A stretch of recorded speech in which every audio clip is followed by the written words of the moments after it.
Being a real estate agent is a very interesting career path because a lot of people think that it's very easy to make a lot of money, when the actuality is that about 80% of the business is done by roughly 20% of the real estate agents. And also, this industry has a 90% fail rate within the first 5 years, meaning that if 10 people write their exam to get their real estate license, the law of averages states that only one of them is still going to be in the business after 5 years, either because those other 9 have decided to quit or it was too hard and they weren't able to actually make a living out of it. So now with 7 years of experience, I want to make a video that I could have used on my first 2 to 3 years in the business that would have helped me to realize the things that were going to help me hit the $100,000 plus GCI mark. I hope you're doing super well. My name is Vincent with eXp Realty. I've been actively selling real estate for over 7 years now, with over 125 deals closed in those 7 years. My goal in this video is to share the things that I wish I knew my first 3 years in the business that would have helped me to go from 30 to 70,000 to the $100,000 plus mark consistently. And over my last 7 years, there's certain things that I've learned that I've helped other agents understand that have helped them speed up the learning curve. And I just want to share this because I don't want to hold this information in, and I want to put a video out that I know that I could have used when I was in my first 1 to 3 years struggling to hit that $100,000 mark. So without further ado, let's get into it. So one of the most important things that we can do in our business as real estate agents is lead generation. And there is many different types of lead generation that exist out there. There's cold calling, there is door knocking, there is mailers, there is social media, and within social media, there's all kinds of different platforms: Facebook, YouTube, Instagram, LinkedIn, TikTok. You have all these platforms that you can use to help to lead generate in all these different ways. You can even go around and hand out business cards, talk to people, anything that brings a conversation up about real estate so that you can exchange information and make a new contact with somebody is pretty well a type of lead generation. And it's one of the most important things that we need in our business, because without leads coming in, there's no business to be had. So starting off with tip number 1, I wish I knew sooner, was getting good at just 1 to 2 types of lead generation. There's a saying in real estate, and it's the effort that we put in now, we're going to see the rewards for that within about 3 months. So if you start consistently doing one type of lead generation today and you do it every single day for the next 3 months, don't expect to see a result until about 3 months from when you start. Okay. And that's a standard golden rule that I've learned to appreciate in real estate, because a lot of people expect things to happen way faster than they normally do. So getting good at 1 to 2 things and getting hyper specific and making sure that you master that niche, whatever it is. That can be cold calling. And it's just like anything. The more reps that you do in that specific task, the better that you're going to be over time, because you're increasing the amount of experience that you have and the amount of exposure you have to that skill. And at first, you're going to have a lot of clunky conversations. It's going to feel unnatural, but the more that you do it, the more natural it's going to become, and the more fluent and confident you're going to get in those types of lead generation. So whatever that is for you, pick 1 to 2 things, get very good at it, and expect to do it for a very long time before you see results. Now, before we move on to the next thing, that's not to say that you're not going to see results faster than 3 months. What I'm saying is set an expectation in your mind not to expect any results until at least 3 months, and set that expectation with yourself, and that you're going to just commit to this type of lead generation and then execute on it day after day after day.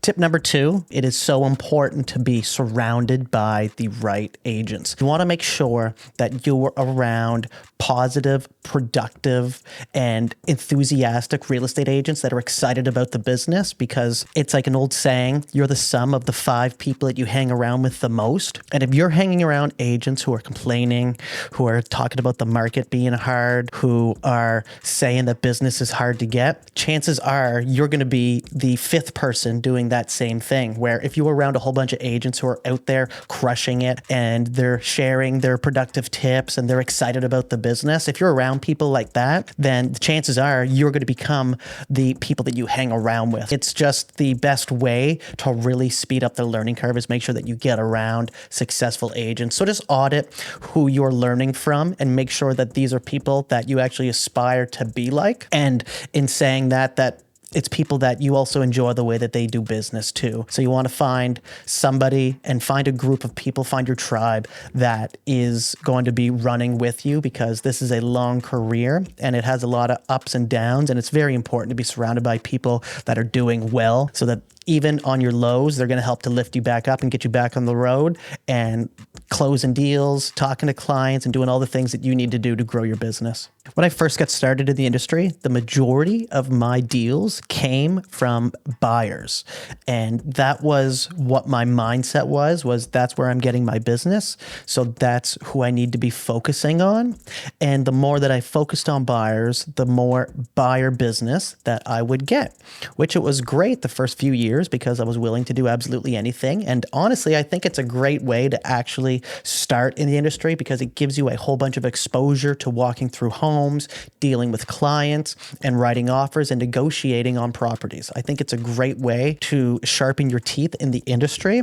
But at some point, you need to realize that that's not where the leverage is. And if you only focus on buyers, you're going to quickly burn out. And I realized that about 2 to 3 years in the business, when I started to realize that we were in a strong seller's market and that there was 7 to 8 offers on every property that we'd put in. So only one buyer of those 7 or 8 were actually getting the listings. But every person that had a listing had clients and offers coming directly to them during the pandemic. So I realized that I needed to switch my mindset to focusing on sellers.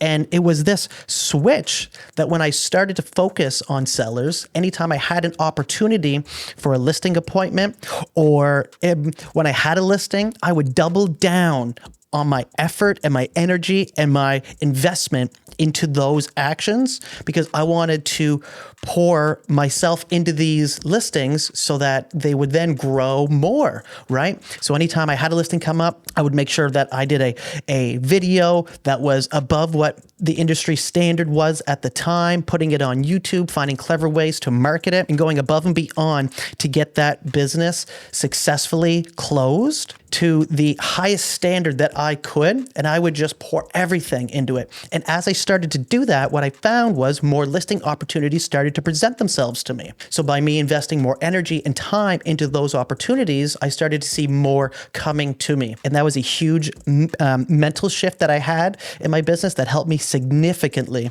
And I'm so glad that I learned that about 2.5, 3 years in, because that was something that was a huge shift. So make sure you keep that in mind. If you're finding yourselves burning the candle on both ends right now with buyers, then it might be worth it to look around your market, figure out if there's a better opportunity to be working with sellers, because there's a saying in real estate, you want to list to last. And it's the agents that have the listings that have the leverage. And this next tip is going to piggyback really well off the last one, because if you're sitting home right now going, Brandon, I would love to get more listings, but I just don't know how to. It's not the business that's coming to me right now, and I need to take business to put food on the table. I completely get it. So whatever you're doing for lead generation, whether it's mailers, whether you're doing cold calling, whether you're doing door knocking, whatever it may be, social media, keep in mind that the way that you're communicating with your target audience is a signal. So if you're putting out signals that are directed towards buyers or first-time home buyers, then that's going to be who reaches out to you most of the time. But if you start learning how to communicate with sellers, talking about the market, talking about how the market has changed, talking about things that are important to sellers like marketing strategies, and showcasing your experience prior, and showing how you've sold properties successfully, even if you only have one, using that one success story as leverage to show people what you're able to do, can be a great way. And then once you get one and you get that next one, you double down on it. You invest money. You go above and beyond what most agents are going to do in your marketplace, and you outshine to really show that you're enthusiastic about getting listings. Chances are that that's going to attract more sellers to you. So it's about working with buyers starting off, because that's where you sharpen your teeth, and you're also then going to turn those buyers into sellers down the road, because naturally the progression is people normally buy a house and they're going to sell within 3 to 5 years. If you work with a whole bunch of buyers starting off and you stay in touch with them, eventually they'll be calling you. That's enough on that point. Let's move on to the next one, which is a very important point, and it is something that helped me tremendously throughout my career, which was fixing my mindset. A lot of times when agents come in the business, they come in and they want more business, or they want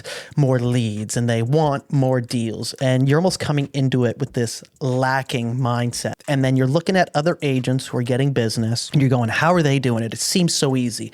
It seems like it just gravitates towards them. What's wrong with me? You got to completely erase that mindset. And that is a horrible way to think. It's not going to help you at all. Okay. What you need to be thinking is, how can you help your future clients today? How can you help to give them value? How can you be somebody that business comes to as well? Once you shift your mindset from coming from a place of lack, because when you want business, when you want more deals and you need that commission, those are all coming from a place of lacking.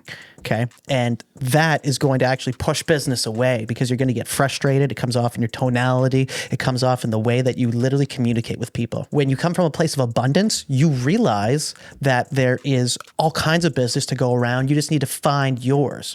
And if you find ways to help people, then that business is going to gravitate towards you. So that's where coming from a place of giving value, no matter what you're doing, when you're communicating with your clients, trying to give them as much value as possible. Whether that's going around and showing them some homes, that might be a way that you can give some value early on if you don't actually know very much about the industry. Or even finding little things that you can learn to share with others, doing little things that are going to put you at the point of a authority, and also coming from a place of value. Super, super important once I fixed that mindset. And I also learned to focus on opportunities and not focus on the things that I was missing out on, because it can get so easy to look at people and go, look at all the money they just made on that deal. Look at that person out there crushing it. Look at this, look at that. Don't compare yourself to anybody, because everybody's on their own journey and we have no idea what they've done to get to that point. So just focus on you, focus on the value that you can deliver, focus on finding ways to help people, and focus on looking for opportunities and not looking for reasons to be upset. Because when you do that, you're actually going to radiate a whole different energy. And sometimes to fix your mindset, you might have to do things like go into exercise. For me, that's one of the best things. I need to exercise like twice a day in order to have the proper energy that is going to help me succeed to the highest level. And I've realized that whatever it is for you, whether it's walking the dog, whether it's sitting back, reading a book, something that's going to actually fix your energy to help you be in a better mindset before you go out and do business is going to be huge. Okay. So your mindset in this industry is super, super important. And the next tip is stop trying to do everything. When I was 2 to 3 years in, I thought that I just needed to work harder to hit my financial goals. I thought I had to do more. I need to call more. I need to talk to more people. I need to be out working more showings, more this, more that. And I thought it was just a matter of relentlessly grinding that I needed to do, when in reality, what I needed to do was focus on what was getting me the results and do more of that. So it's actually doing less of the wrong things, doing more of the right things. And for every person watching, it's going to be slightly different. Figuring out what has worked for you in the past, even if you're 2 to 3 years in and you have maybe 20 deals that you've done so far, figure out where you got those deals from, how you got those deals, and do more of that activity that helped to get you those results, and doing that more. You don't need to do all kinds of different things. You need to do less of the wrong thing, more of the right thing. For me in my business, that was social media. I learned very early on that I was getting a lot of clients from my social media networks, which is, an extended network of all my friends, family, people I've met throughout my life, but putting out content that was valuable to them helped me significantly get more business.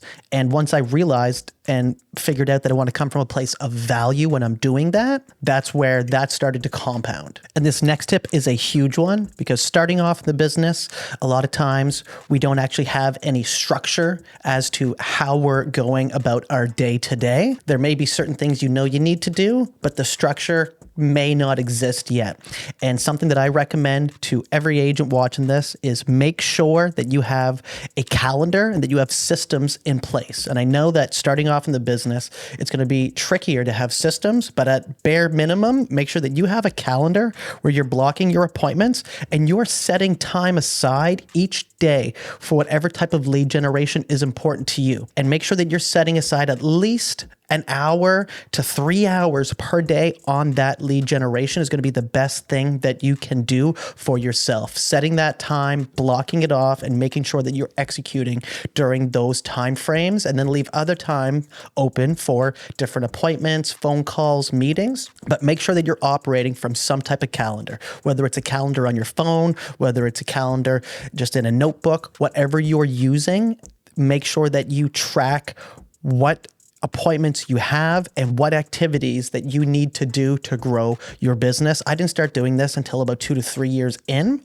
And once I did, it made a huge difference in my business, because if you don't have that structure in place, then this business can easily burn you out and seem chaotic, and you'll end up missing appointments, which is horrible. That's the last thing that you ever want to do for your reputation, because your reputation is what you have at the end of the day, and you don't want to be known as somebody who does not show up. That's a bad way to get started in the business. So making sure that you have that structure in place, you have systems, and that you set time aside for yourself to learn. Because when you're starting in the business, it's super important to set time aside to actually learn skills. Because in order for us to get better as real estate agents, we need experience and we need skills, right? And you're going to get experience by doing the day-to-day activities of real estate, but you're going to get the skills from finding time to learn when you carve it out each day. Whether that's books, there's all kinds of great real estate books. I'll probably make another video down the road of some books that have helped me tremendously. There's great books. There's great training. There's groups that have weekly mastermind calls, like our group, the Wolfpack. Actually, 2 books that I want to mention right now in this video is The Go Giver. That's a very quick read that's going to help to shift your mindset from the lack mindset to the abundance mindset. And it is a great book about a real estate agent who was struggling to get business. And at the end of it, he learns how to thrive in the industry. And also the 12-week year, which is a book that teaches us how to shorten our goals. Most people make yearly goals, which is so long, because you can plant a goal in January and say, I want to achieve this by December, but that gives you 12 months of wavering and kind of lackadaisy not achieving the goal. Where if you set goals for a 12-week window, you're going to find that it's more tangible. You're going to get things done quicker, faster. It is a great book. Check it out, The 12-Week Year. And the last point that I want to make, which has helped me significantly, is understanding that this career has to be treated like a business, because it is. We're our own business owners. We have to be responsible for our own marketing, our own lead generation. We have to be responsible for our own finances and allocating proper dollar amounts to marketing and to different types of activities that we want to do, whether it's setting up events for clients, hosting open houses, how much we're going to be investing into all of this. And we have to realize that this is a business and we have to treat it that way. A lot of times people come in and they feel like they're just salespeople working for a brokerage, when in reality, we are our own business owners. And in order to thrive, you have to have that mindset that you're a business owner, and you need to be the owner and the employee. You're wearing multiple different hats. You're the marketer, you're the contract writer, you're the negotiator. You might be the person putting the sign in the ground at first, right? So there's so many different things that we need to do as agents, and we just have to make sure that we treat it like a business in order for the business to grow. So I hope this video has brought some value. Over the last 4 years, I've been extremely fortunate to grow a business a way that fulfills me, by having clients come directly to me through my social media, such as YouTube, Instagram, Facebook, doing these types of videos. I've learned that through our group, the Wolfpack, and it's been extremely fulfilling to work with all these agents that are like-minded, passionate, excited, and eager to succeed and share success and collaborate. And we have an incredible group here as well with my real estate rev share organization, and super happy to be able to share this type of information because I want to make this stuff that would have helped me when I was getting started in the business. Now that I have 7 years of experience and I've had such a phenomenal 4 years where I've been able to get business, like I said, in the way that I want. That's the best part for me, is having clients come directly to me. And I would love to be able to share that with you at home. So this is a video that's part of my 4 real estate agents playlist. And I've made this playlist to share and give back, to try to share things that helped me grow my business, to hopefully help you grow yours as well. So if you're an agent at home right now watching this, thank you so much. Thanks for hanging out with me. If you'd like to reach out privately, shoot me a message. I'd be happy to talk. I'm very passionate about this and would love to hear your story. And if there's anything I can do to help, let me know. So without further ado, hope you guys have a great day. Stay tuned. Check out the rest of the playlist if you did like this video.